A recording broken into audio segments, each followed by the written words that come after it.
el melasma es algo a lo que estamos acostumbrados a enfrentar todos nosotros todos los días de nuestra vida. Por lo tanto, yo les voy a contar un poco, como así me lo pidió a través de un caso, de qué es lo que más o menos hago y respaldar un poco lo que hacemos por medio de algo de la bibliografía. Pero si alguien me dice yo lo hago diferente, por supuesto que tendría que decirles que es lo más probable que así sea, porque cada uno tiene una forma de manejar estos pacientes. El melasma es un reto terapéutico, es algo terriblemente difícil de manejar. Ni siquiera les voy a decir la clínica ni nada, porque por supuesto todos ustedes lo saben.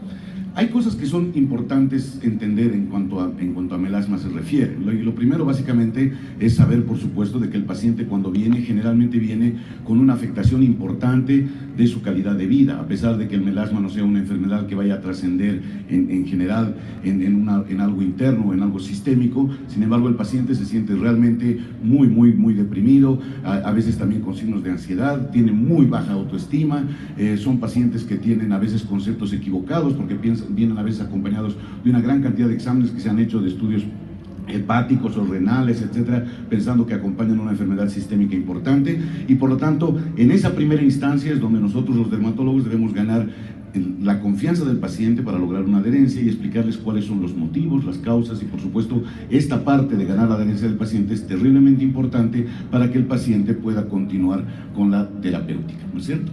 Debemos saber y debemos explicarles, por supuesto, también al paciente de que existen fenómenos exógenos que influyen y que la causa básicamente es la exposición a la radiación ultravioleta, tanto los rangos que conocemos como la luz visible, y que también la radiación infrarroja hoy en día sabemos que tiene un efecto importante en la aparición o por lo menos en la perpetuación del melasma. Por lo tanto, eso debemos entenderlo nosotros y debemos transmitírselo también al paciente. El trauma mecánico y la fricción, que también es frecuente ver que los pacientes han hecho una serie de tratamientos, de limpiezas, de raspados, en fin, de exfoliantes, etcétera, con el fin de mejorar la enfermedad, que de alguna forma van a lograr que se empeore, ¿no? Y todos los fenómenos endógenos que todos, por supuesto, conocemos en cuanto respecta al sexo o al color de la piel, es mucho más frecuente, por supuesto, en nuestros países o en los lugares donde existe gran cantidad de mestizaje, donde, por supuesto, la cantidad de pacientes es mucho mayor, la predisposición genética, fenómenos hormonales, algunos, por supuesto, como el embarazo, que probablemente cuando finalice es mucho más fácil de mejorar en esos casos, a diferencia de aquellos, ¿no es cierto?, que reciben anticonceptivos o que están utilizando los dispositivos intrauterinos que tienen componentes hormonales que, por supuesto, perpetúan la enfermedad. Por lo tanto, todo esto debemos saberlo y todo esto debemos utilizar, digamos, o suspender o manejar, digamos, en la forma más dogmática posible, ¿no? Siempre es importante preguntar al paciente cuáles son los tratamientos previos, qué despigmentantes ya ha usado, cómo los ha utilizado, porque los pacientes ya vienen a veces decepcionados. Uno cuando comienza a hacer la receta, te voy a dar tal cosa, yo ya la recibí, ya me la puse un mes, no me funcionó. Entonces, todas esas cosas son cosas que debemos conocer y por lo tanto debemos preguntar. ¿Cuánto es el tiempo que ha hecho de tratamiento? Si los ciclos que hizo con el tratamiento que le eligieron o le eligió otro médico fueron tratamientos cortos, si fueron incompletos, si venían acompañados de una verdadera fotoprotección, porque muchas veces les dan despigmentantes y el paciente no toma en cuenta la fotoprotección y por lo tanto la mejoría ha sido mínima. Si no han recibido tratamientos, otro tipo de tratamientos como combinaciones con láser, con luz pulsada intensa, quimioexfoliación, que ocasionalmente reciben como primera instancia y que indudablemente han logrado de que el melasma se haga muchísimo más profundo. Con respecto a la luz de Wood, y aunque por supuesto existe forma, digamos, de alguna forma determinar si el paciente tiene después del examen clínico una forma superficial o una profunda, en verdad a veces no tiene tanta validez, por lo menos para mí, no es algo que hago rutinariamente. Yo pienso que los pacientes deben ser tratados y después del primer mes de tratamiento, las primeras 4 semanas, recién establezco cuáles son los grados de profundidad que tenga el paciente. Es una ayuda, pero no creo que sea lo vital para cuando uno piensa en el tratamiento del melasma. Por supuesto les voy a mostrar un melasma en el que me ha ido bien, un melasma típico en el que me ha ido bien, pero podría empapelar paredes y probablemente edificios de los pacientes que no me han ido tan bien o que me han ido mal o que simplemente nunca volvieron, y me voy a quedar en la incógnita si al paciente le fue bien o le fue mal. Eso no lo vamos a saber absolutamente nunca. Una paciente característica con un tipo de piel más afectado, ¿no es cierto?, en el cual, por supuesto, en cuanto la vemos, vamos a pensar en que tengo que hacerle un tratamiento que tiene una fase intensiva y una fase de mantenimiento. y que ambas son terriblemente importantes. La fase intensiva va a ser importante porque yo necesito que el paciente en las primeras 4 o 6 semanas tenga realmente una efectividad de mejorarse las lesiones, ¿no? Que es lo que queremos, porque el paciente cuando note que esté mejor va a tener mucha más adherencia y va a poder continuar el tratamiento. Entonces siempre dividimos en una fase intensiva y posteriormente en una fase de mantenimiento, ¿no es cierto? ¿Qué es lo que le decimos entonces en la fase intensiva y qué es lo que utilizo en general yo en la primera fase?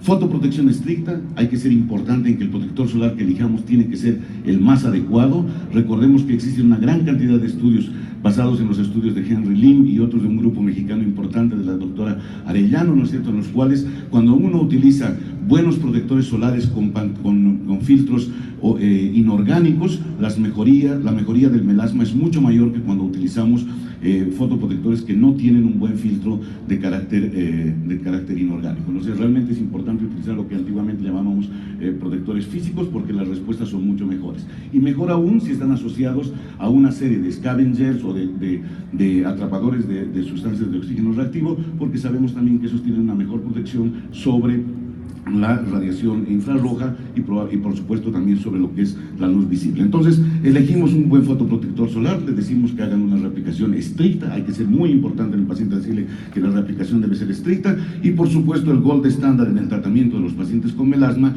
es utilizar la triple asociación de hidroquinona al 4%, tretinoína al 0.05% y acetónido de fluocinolona al 0.01%. O sea, esa es mi elección en el paciente que yo acabo de mostrarles, eso es lo que le doy en primera instancia. Les voy a decir también en quienes no doy la triple asociada, pero les doy ese tratamiento, lo hago hacer por 4 semanas y hago el primer control en 4 semanas.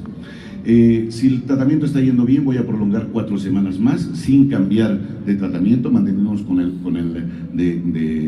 lo menos por 8 semanas y esperar ese resultado. Ahí en las 8 semanas voy a tomar una conducta, salvo que el paciente no haya presentado mejoría en las 4 primeras semanas. Ahí les muestro un estudio simpático que vale la pena tenerlo, que es un algoritmo que está publicado aquí y que de pronto uno puede tenerlo como base en el tratamiento. Entonces la paciente regresa y por supuesto hay una mejoría importante. Y es importante saber que no va a desaparecer por completo, o sea, no esperen, son muy pocos los pacientes en los que después de un tratamiento a las 4 semanas o a las 8 semanas haya tenido una resolución completa del melasma. Pero sí, por supuesto, en esta diapositiva, como ustedes pueden ver, hay una importante mejoría que seguramente es más del 60 o del 70%. Pero aquí termina la fase intensiva de tratamiento. ¿Qué vamos a hacer posteriormente? Hacer un tratamiento de mantenimiento. Y ese tratamiento de mantenimiento va a depender de cómo nos ha ido con el paciente y cómo hemos tenido el resultado y cómo nos fue con todo esto. La fotoprotección estricta, seremos insistentes en el paciente de que hay que mantenerla, de que incluso si logramos resolver parcialmente o completamente, si Dios quisiera, el melasma, tenemos que mantener una fotoprotección estricta por el resto del tiempo, ¿no es cierto? Triple asociado disminuyendo la frecuencia. Esta es una alternativa. Esa paciente, por ejemplo, tenía una mejoría sustancial, pero sin embargo todavía le faltaba, así que uno puede mantener todavía el tratamiento triple asociado disminuyendo la frecuencia, como yo se los voy a mostrar más adelante.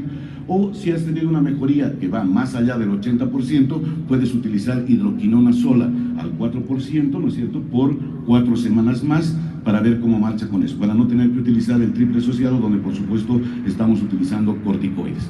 Y en el caso de que haya habido una mejoría realmente estupenda, digamos que más del 90 o el 95% del melasma ha sido resuelto por completo, entonces voy a utilizar otros despigmentantes de mantenimiento, entre los que pueden estar ácido cógico, ácido acelaico o arbutina. Cada uno de nosotros seguramente tiene qué es lo que más le gusta, o un compuesto en el cual introduce varios de estos despigmentantes, asociados o no a un protector solar en la misma base, pero en todo caso uno utiliza estos. A mí en general me gusta mucho utilizar ácido cógico y ácido acelaico, y eso hago cuando el paciente ha regresado después de las 8 semanas con una estupenda evolución, en el cual voy a utilizar esto de mantenimiento por un periodo no menor a 12 o 16 semanas de mantenimiento junto con la protección solar. Y en los últimos tiempos he comenzado a utilizar niacinamida al 4%, asociada a vitamina C al 10%, también como terapia de mantenimiento, y también la mantengo por lo menos por unas 8 a 12 semanas después de que he logrado la mejoría del cuadro.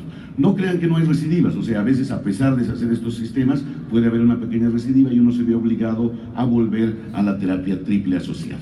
¿Cómo hacemos la terapia de triple asociación? vamos a mantenerla, no ha tenido una mejoría más allá del 50 o 60%, ese paciente todavía quiere seguir mejorando de las lesiones, aunque se sienta mucho mejor con las lesiones, y le vamos a aplicar 3 veces por semana por un mes, 2 veces por semana por otro mes y 1 vez por semana por los siguientes 4 meses. Eso es lo que habitualmente hago como tratamiento de mantenimiento en los pacientes que tienen un melasma que todavía tienen persistencia. Y los resultados son, dentro de todo, bastante favorables. Ahí les muestro un trabajo bien interesante de la doctora Sestari que vale la pena de alguna forma leerlo.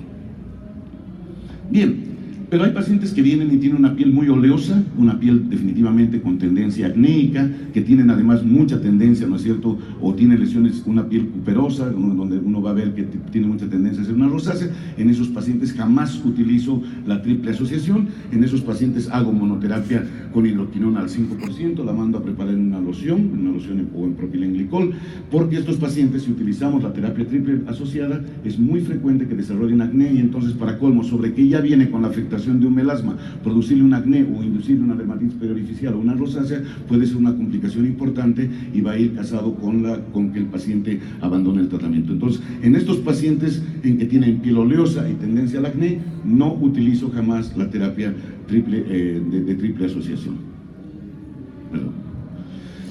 Cosas que recordar, por lo tanto, cuando uno hace un tratamiento de melasma, es que en el tratamiento no necesariamente es curativo, el paciente debe estar advertido de eso, ¿no es cierto?, de que la naturaleza del melasma es definitivamente crónica y recurrente, y que por lo tanto al paciente le puede volver a aparecer, de que la fotoprotección debe ser permanente, porque los pacientes a veces se sienten muy bien y rápidamente suspenden la fotoprotección, y eso va casado directamente con la reaparición del melasma, ¿no es cierto? A veces incluso aún manteniendo una buena fotoprotección pueden recidivar. Entonces hay que indicarles que definitivamente esa fotoprotección debe prolongarse mucho más allá del tiempo del tratamiento, que el tratamiento del mantenimiento es importante y que deberá durar varias semanas. Normalmente hay que pensar entre 8 a 16 semanas de tratamiento de mantenimiento, que las recurrencias son muy frecuentes y pueden requerir retratamientos, y eso es importante avisarle al paciente, y que no siempre es posible lograr una despigmentación completa. Entonces, estas medidas generales, más la adherencia, más los tratamientos que tenemos, pueden ser de buena actitud, digamos, para mejorar a los pacientes. Esto es un trabajo que está haciendo y seguramente ustedes ya lo han visto en la literatura, me parece una alternativa bien interesante. Una doctora que trabaja con nosotros ha reunido 100 casos ya de utilizar niacinamida al 4% y vitamina C al 10% en forma directa en pacientes incluso con melasmas bastante importantes, y los resultados son bastante comparables con la hidroquinona. Lamentablemente no existen todavía estudios comparativos dobles ciegos para que le diga cuál de ellos es mejor, pero de todas maneras creo que es una buena alternativa que todos los que manejamos melasma deberíamos tener en cuenta. Y otra alternativa interesante es la utilización del ácido tranexámico, ¿no es cierto?, administrar por vía oral 250 miligramos 2 veces o 3 veces al día. Según los estudios preliminares está dando también un excelente resultado, ¿no es cierto? Esta forma que me pareció bien interesante, que es una aplicación de compresas húmedas con ácido tranexámico, ¿no es cierto?, 3 ampollas, un total de 15 ml de ácido tranexámico, que vienen de 500 miligramos por 5 ml, aplicarlo por 20 minutos 3 veces por semana.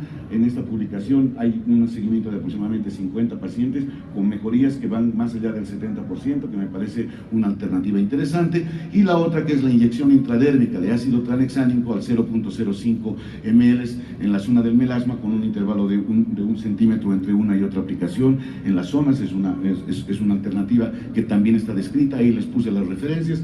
Yo no tengo más que haber dado en algunos pacientes el tratamiento oral, no tengo un estudio como para decirles realmente mejora mucho más cuando hago solamente el triple asociado más fotoprotección, o si le añado o no el ácido tranexámico, pero pienso que son alternativas que uno debe tener siempre en cuenta cuando se trata de una enfermedad que es de difícil manejo, de que es un reto terapéutico, y de que por supuesto cada uno de nosotros tiene algunas pautas o algunos tips para poder manejar a estos pacientes. Bueno, muchísimas gracias por su atención.